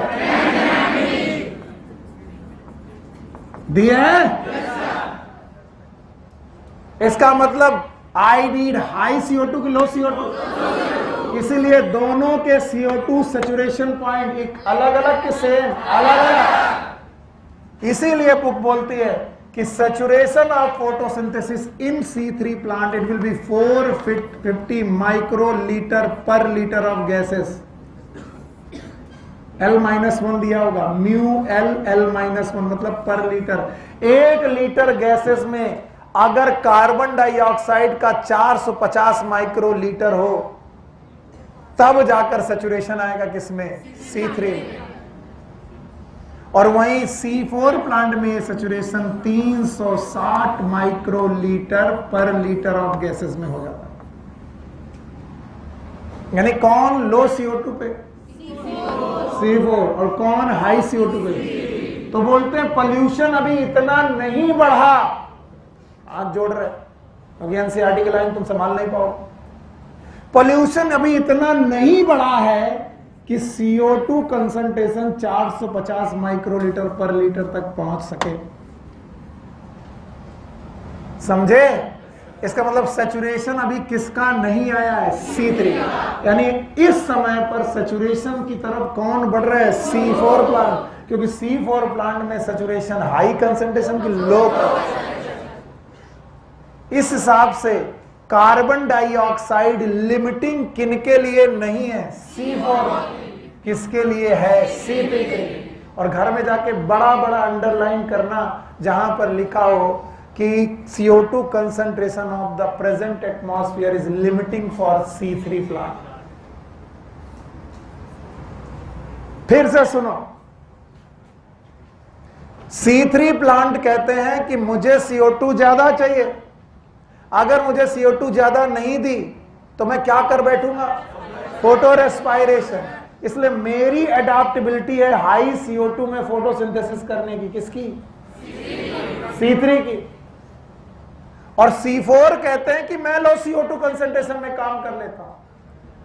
आप मुझे कम CO2 दो, मुझे फोटो रेस्पायरेशन करना नहीं, मुझे लो CO2 कंसंट्रेशन में काम करना आता है। तो बोले भैया CO2 बढ़ाने पर सैचुरेशन तुम दोनों पे इक्वल पे मिलेगा कि अलग अलग? बोले अलग अलग।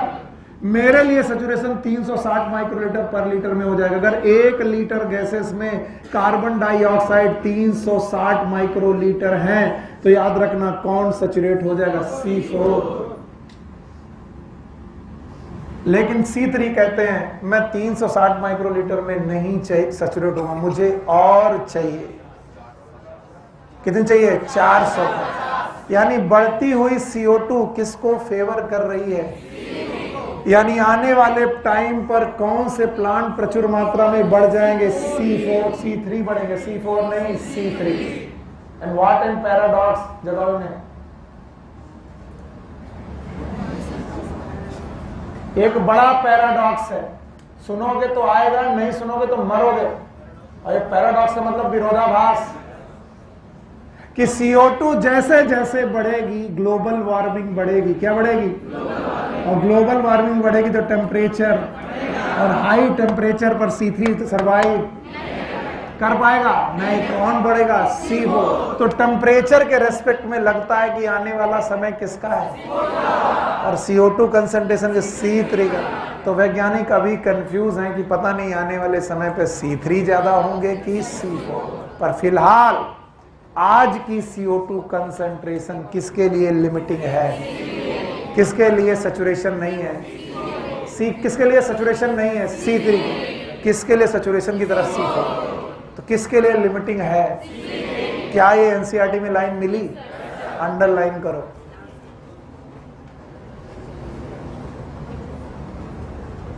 अंडरलाइन कर लो। For the present day CO2 concentration is a limiting for C3 plant. नहीं आया? ये जो है एनसीईआरटी की एक एक लाइन बड़ी इंपॉर्टेंट है, और किसी भी दिन ये क्वेश्चन बन सकता है, और ये बनेगा, पक्का बनेगा। किसी ना किसी दिन ये क्वेश्चन आएगा और आप कहोगे सर कहाँ लिखा? तब मैं कहूंगा मैंने एनसीईआरटी में अंडरलाइन कराया था। अब बताओ CO2 कंसंट्रेशन एनवायरनमेंट में कहां से कहां वेरी कर रही है? 0.03% से 0.03 से 0.04 तक जाने पर फोटोसिंथेसिस बढ़ रही है। और कब तक बढ़ सकती है? 0.05। उसके आगे और बढ़ाओगे तो बढ़ेगा कि नहीं बढ़ेगा? पॉल्यूशन हो जाएगा। फिर सुनो, at low light intensity, CO2 बढ़ाने पर रेट ऑफ रिएक्शन बढ़ेगा। क्यों नहीं बढ़ेगा? क्योंकि लो लाइट इंटेंसिटी पर light is limiting not the CO2। और तुम बढ़ा क्या रहे हो? तो रेट ऑफ रिएक्शन उसको बढ़ाने पर बढ़ेगा जो लिमिटिंग है। कौन लिमिटिंग है? तो बढ़ा क्या रहे हो? CO2। पर अगर तुम गए हाई लाइट पर, किस पे? अब बताओ कौन लिमिटिंग नहीं है? लाइट। कौन लिमिटिंग हो गया? CO2। सम अदर फैक्टर में CO2 हो सकता है। अब CO2 बढ़ाने पर रेट ऑफ रिएक्शन घटेगा कि बढ़ेगा? बढ़ेगा। कब तक बढ़ता रहेगा? जब तक सैचुरेशन और C3 और C4 दोनों में सैचुरेशन इक्वल की अनइक्वल? किन्हें CO2 ज्यादा चाहिए? C3, क्योंकि उन्हें CO2 कम मिली तो वो फोटो रेस्पिरेशन कर देंगे। और किसे CO2 कम चाहिए? C4। और दोनों का सैचुरेशन एक की अलग अलग? एक है 360 माइक्रोलीटर पर litre. 1 litre of different gases में, 1 लीटर ऑफ डिफरेंट गैसेस में CO2 360 माइक्रोलीटर आ जाए। माइक्रोमीटर की माइक्रोलीटर? तो बताओ माइक्रोलीटर अगर आ जाए तो बताइए सैचुरेशन आएगा किसमें? C3 में, C4। और बताओ C3 में 400। तो पहले बताओ सैचुरेशन में कौन आएगा? C4। बाद में इसका मतलब बढ़ती हुई CO2 किसे सैचुरेशन पे ला रही है? C4 को ला रही है। और किसको अभी नहीं ला पाई? C3। इसका मतलब C3 के लिए प्रेजेंट डे CO2 लिमिटिंग है। ज्यादा है कि कम है? कम है। वो और CO2 चाहता है। इसलिए कार्बन डाइऑक्साइड की कमी अगर पूछी जाए तो किन पौधों को है? C3 की C4? इसलिए आने वाले समय पे पोल्यूशन बढ़ेगा, CO2 बढ़ेगी। कौन सैचुरेट हो जाएंगे? C3 और C4। कौन किसके लिए फेवर होगा? C3। लेकिन एक पैराडॉक्स, विरोधाभास है कि CO2 बढ़ाने पर ग्लोबल वार्मिंग बढ़ेगी, टेम्परेचर बढ़ेगा, और टेम्परेचर कभी C3 को फेवर, किसे फेवर? C4। तो क्या ये कंफ्यूज स्टेट है कि C3 आएंगे कि C4? फिलहाल कोई भी आए, लेकिन आज अभी किसके लिए लिमिटिंग है? C3 के लिए कि C4? C3। 2 फैक्टर हो गए, और इनको हल्के में मत लेना, दोनों ध्यान से देखना। तीसरा है हमारे पास टेम्परेचर।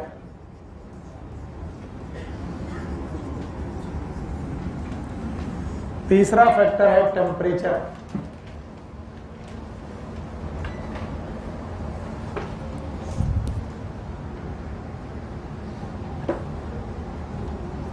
खड़े हो। लाल टोपी, नीली टोपी वाले ने लाल टोपी वाले को उठाया। फोटोसिंथेसिस की कितनी रिएक्शन? बोलो। C3 C4। One is known as light reaction, हमारे हिस्से में आए थे घोंगा प्रसाद, और दूसरा डायरेक्ट रिएक्शन। चाहे हम कुछ हो पढ़ा लें, लेकिन हमारे बच्चे यही बोलेंगे, जो उनके मूड में वही बोलेगा। और इसका केवल एक है कि मिट्टी तैयार है, चाक तैयार है। चाक समझते हो? दैट इज नोन एज कुम्हार की चाक। और चाक चल भी रही है और मिट्टी उस पर सेप भी ले रही है, सेप पे घड़ा बन भी रहा है। बस एक अंतर है, सेप ऑफ घड़ा इज नॉट गुड। कब तक? जब तक ठोका नहीं जाए। ठोकना ही पड़ेगा,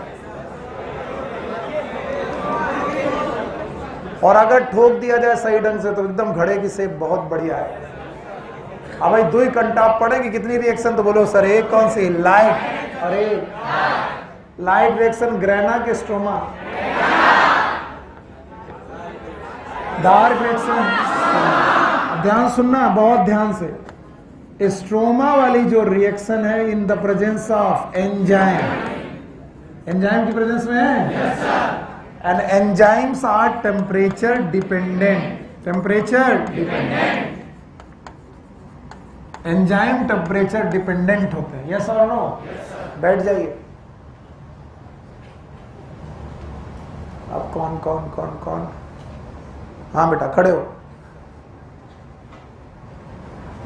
एंजाइम का रेट ऑफ रिएक्शन और टेम्परेचर के साथ क्या ग्राफ है? It is a rate of reaction of enzyme plus temperature. कैसा ग्राफ था? डरो नहीं, पहली बात तो डरो नहीं। पहले मैं क्वेश्चन पूछता हूं, आधे बच्चे डर जाते इसलिए मैं उठाता ही नहीं। बैठ जा बैठ जा। एड्रेनलिन रश बढ़ गया बेचारी का, आंखें एकदम बड़ी होने लगी, हाथ पैर कांपने लगे, पता नहीं कौन सी बेइज्जती कर दे। पहली बात तो बेइज्जती मैं करूंगा नहीं, बेइज्जती मैं केवल मुस्टंडों की करता। बिटिया मैंने पढ़ाया था, याद करो, there is a optimum temperature. Temperature बढ़ाने पर रेट ऑफ रिएक्शन बढ़ेगी, रेट घटने। तो एक रेंज होता है जहां पर टेम्परेचर रेट ऑफ रिएक्शन को मैक्सिमम करता है। अगर लो टेम्परेचर से हाई टेम्परेचर की तरफ जाओ, रेट ऑफ रिएक्शन बढ़ता, फिर मैक्सिमम, फिर घटेगा। टेम्परेचर बढ़ाने पर रेट ऑफ रिएक्शन बढ़ती भी है, मैक्सिमम भी होती है, घटती भी है। तो अगर मैं लो टेम्परेचर से शुरू करूं, कौन सी?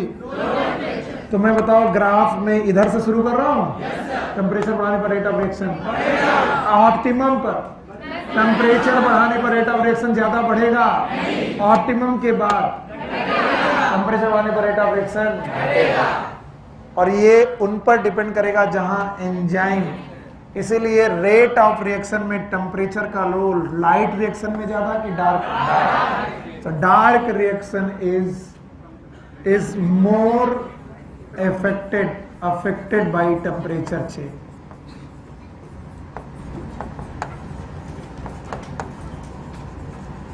डार्क रिएक्शन टेम्परेचर चेंज से ज्यादा अफेक्टेड है क्योंकि वो एंजाइम की प्रेजेंस में होती है। Light reaction they are less effected और लेस अफेक्टेड। लाइट रिएक्शन में टेम्परेचर का अफेक्ट करना कम है क्योंकि वहां एंजाइम ज्यादा नहीं है, और लाइट टेम्परेचर का इफेक्ट डार्क रिएक्शन पे ज्यादा है, जस्ट बिकॉज इन रिएक्शन पर कौन इन्वॉल्व है? एंजाइम। प्रतीक खड़े हो बेटा, ऐसा मुंह मत बनाया करो ना, पूछना बंद कर दूंगा मैं। सच में अगर जब भी कोई ऐसा बच्चा करता जैसे मैंने पूछ लिया तो मुंह बनाता तो मैं कहता हूं बैठ जाओ बैठ जाओ बैठो, बट नहीं पूछेगा। यस, अपने आगे वाले को खड़ा कर। तुम भी मुंह बनाओगे? तुम बनाओगे तो डंडा भी पड़ेगा। बेटा मैंने आपको पढ़ाया था क्यूटेट, बस मुझे बता दो व्हाट इज क्यूटेट।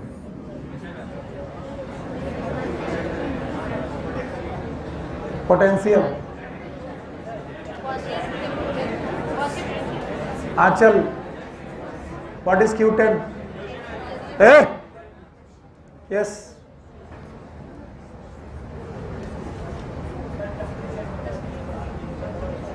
एक घंटा पड़ेगा ना, सब सुधार हो जाएगा तुम्हारा।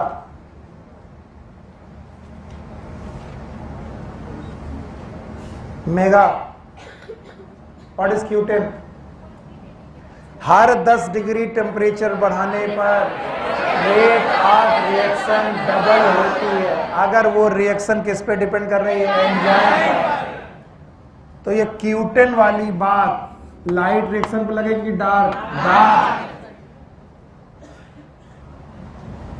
एकदम सुधर जाओ। पीछे का पड़ा हुआ एकदम इसी साल सिलेक्शन लेना है तो, और इस साल हो सकता है। अभी 5 महीने हैं, फरवरी, मार्च, अप्रैल, मई, 4 तो हैं, 5वें महीने में जाएगा एग्जाम। अभी जनवरी भी 15 दिन है। पुराना रिपीट किए बिना मत बैठो, यहां बैठो, बैठो। Q10 is the on every 10 degree increase in temperature, 10 degree temperature बढ़ाने पर रेट ऑफ रिएक्शन। अगर मान लो 10 डिग्री टेम्परेचर पर, 10 डिग्री सेंटीग्रेड पर रेट R था, तो 20 डिग्री पर क्या ये 2R होगा? क्या 30 डिग्री पर ये 3R होगा? यस। 30 डिग्री पर 4R क्या होगा? 4R। अपने प्रीवियस से डबल। और ये कब तक जाएगा? जब तक क्या ना आ जाए? ऑप्टिमम। उसके बाद टेम्परेचर बढ़ाने पर रेट ऑफ रिएक्शन बढ़ेगा कि घटेगा? घटेगा। अब मैं क्या पढ़ा दूं इसमें जो तुमको मैंने ना पढ़ाया हो? सब कुछ पढ़ा चुका हूं। मैं कह देता कि फोटोसिंथेसिस में एंजाइमेटिक रिएक्शन बिल्कुल वैसे डिपेंड होंगी जैसे एंजाइम पर टेम्परेचर का रोल था। इतना कह के घर चले जाए, मुंह बना के बैठ जाओगे, सर ने टेम्परेचर वाला नहीं पढ़ाया। और जाकर एनसीईआरटी में यही लिखा है। बताओ कितने प्रकार के रिएक्शन? 2। एक कौन? Light reaction. एक कौन ज्यादा टेम्परेचर डिपेंडेंट है? कौन कम? लाइट रिएक्शन टेम्परेचर कम डिपेंडेंट क्यों है? क्योंकि इसमें एंजाइम का ज्यादा रोल नहीं है। लेकिन ज्यादा रोल किसमें? एंजाइम पर ज्यादा रोल है। डार्क रिएक्शन में एंजाइम रुबिस्को जैसे एंजाइम है, और ये टेम्परेचर के रेस्पेक्ट में अपना रेट ऑफ रिएक्शन वेरी करते हैं। और फिर मैंने बोला Q10। What is Q10? It is known as on increase of 10 degree, every 10 degree centigrade the rate of reaction will double. याद रहेगा? This was the temperature given in your NCERT. 4 या 5 लाइनें टेम्परेचर में दी हैं, देखो अपनी बुक। 4-5 लाइनों से ज्यादा नहीं दिया मेन रूप से। गिन रहे हैं 5, 3, 8, 7, 8, 9 टेम्परेचर जोड़कर सब 9, 10। बताओ कितने फैक्टर पढ़ा दिए? 3। पहला लाइट पढ़ लिया, दूसरा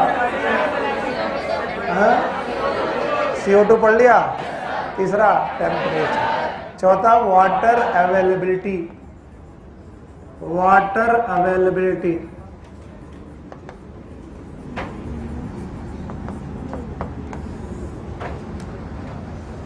खड़े हो।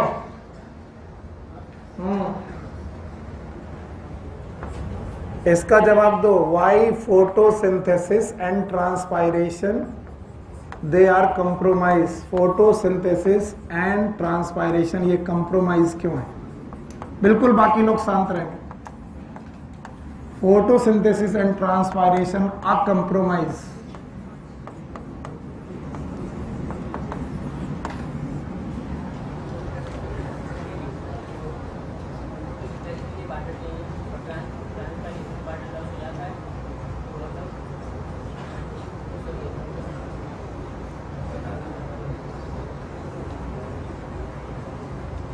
कोई मतलब नहीं, बेकार। 2 कौड़ी का जवाब। रवि नहीं है? सरदर्द? चित्रांश बाबू खड़े हो। यस बिल्कुल सही है। क्योंकि हमें पानी कहाँ चाहिए, जड़ों में कि पत्तियों में? और पत्तियों में पानी पहुंचाने के लिए जेट पंप लगा है कि नहीं लगा? नहीं लगा। इसका मतलब यहां पर जो पानी आ रहा है इसको यहां पर ही रखना कि पत्तियों तक? पत्तियों तक पहुंचाना है। और यहां से जेट पंप है, हार्ट है। तो पत्ती खुद इंतजाम करेगी? पत्ती क्या करेगी?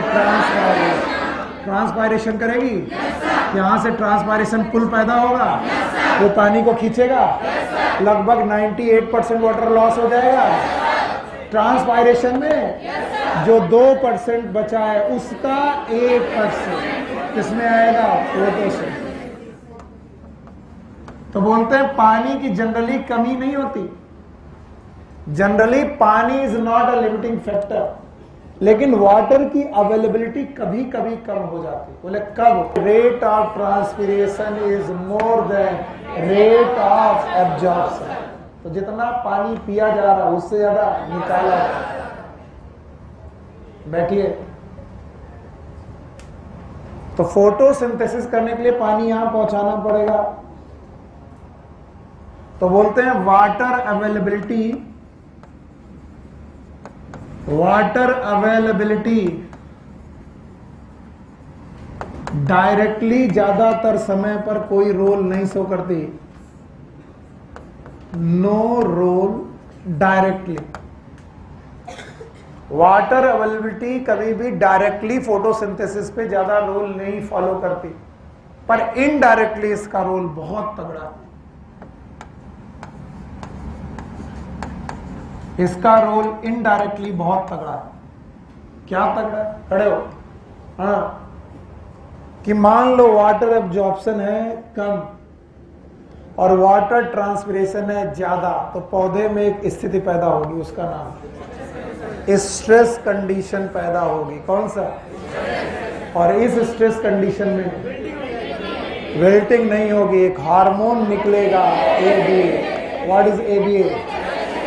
नो डाउट विल्टिंग भी होगी, लेकिन मैं ये सुनना चाहता हूं कौन सा? एब्सिसिक। और ये एब्सिसिक एसिड स्टोमेटा को क्लोज, और स्टोमेटा क्लोज हो गए तो ट्रांसपायरेशन कम हो जाए, वाटर अवेलेबिलिटी बढ़ जाएगी। लेकिन स्टोमेटा क्लोज होने से एक दुविधा उत्पन्न होगी, और वो ये है कि इन्वायरमेंट की CO2 उसी स्टोमेटा से अंदर जाती थी।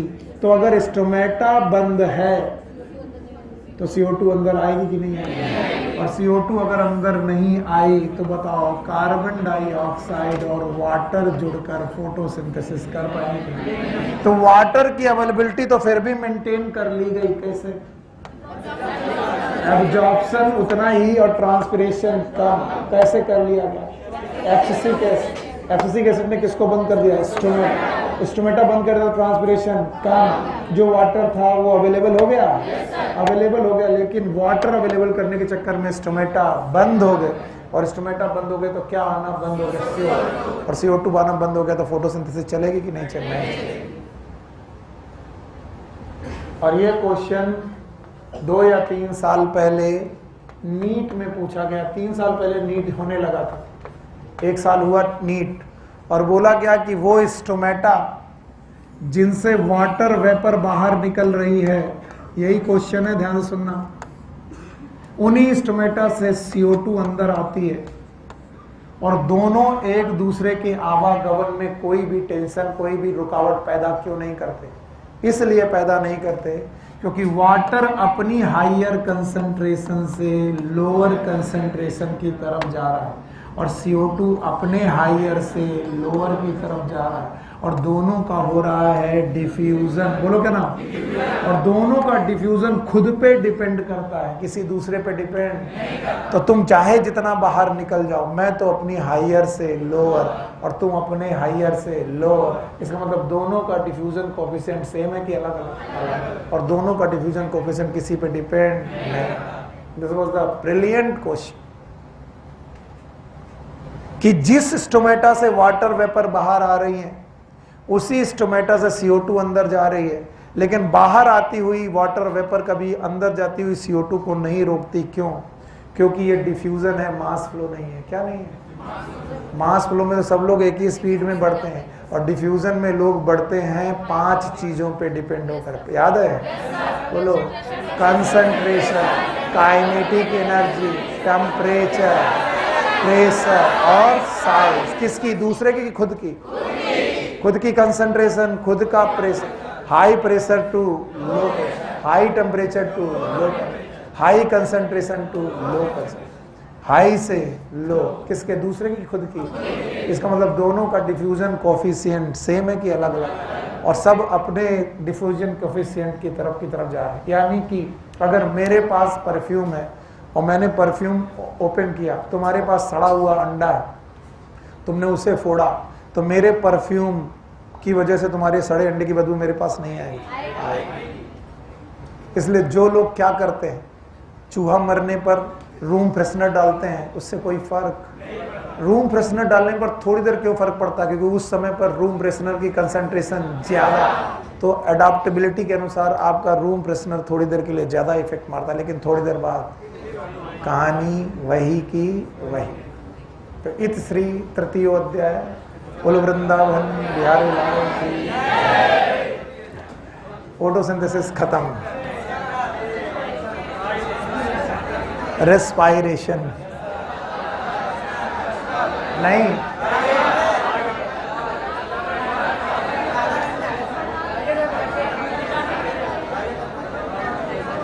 नहीं पढ़ना। अच्छा, ईमानदारी से बोलना, मैं बिल्कुल गुस्सा नहीं होगा। कितने लोगों को नहीं पढ़ना? कितने लोगों को पढ़ना?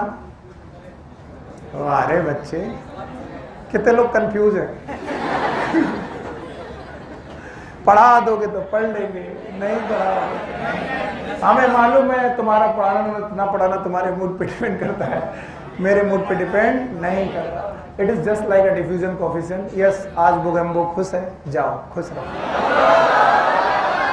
अच्छा, कल से आराम से हम लोग ये चैप्टर शुरू करेंगे। आज शाम को इकोसिस्टम समाप्त हो गया है, तो बायोडाइवर्सिटी शुरू होगी। नया चैप्टर बायोडाइवर्सिटी।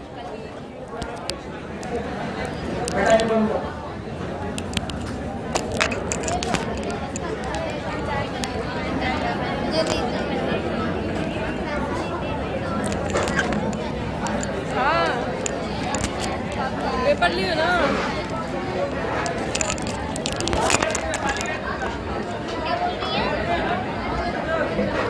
चलेगी नहीं, चलिए पूछे तो मधुमक्खी की तरह घेर लेंगे।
लेकिन वो करवा के हर ऑप्शन कि आइंस होता है मेम्ब्रेन का फॉर मी और तो एक्टिव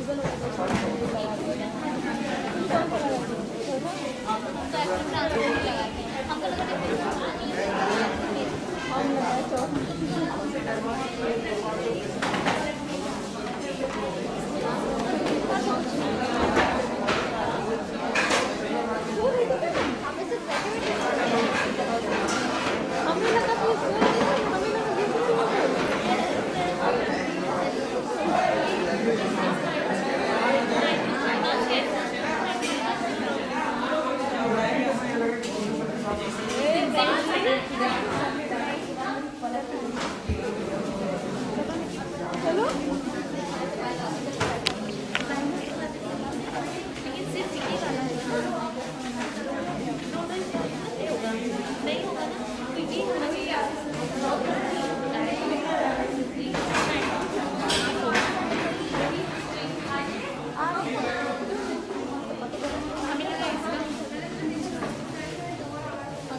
ग्यारह